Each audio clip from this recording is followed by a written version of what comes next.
Hello everyone, today recipe ఏంటి అంటే cabbage pakodi.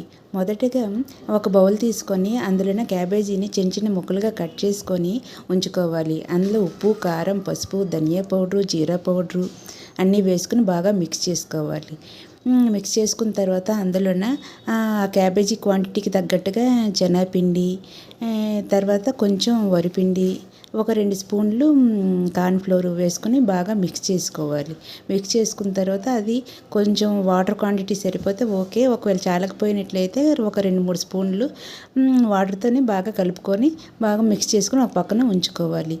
ఇంకోవైపు కళాయిలో డీప్ ఫ్రైకి ఆయిల్ వేసుకొని ఆయిల్ హీట్ ఎక్కిన తర్వాత క్యాబేజీని పకోడీలాగా వేసుకోవాలి. వేసుకున్న తర్వాత దాన్ని ఇంకోవైపుకు తిప్పి స్ట్రైన్ చేసుకోవాలి. తీసుకుని ఒక పక్కన పెట్టుకొని ఉంచుకోవాలి. ఇంతేనండి, టేస్టీ.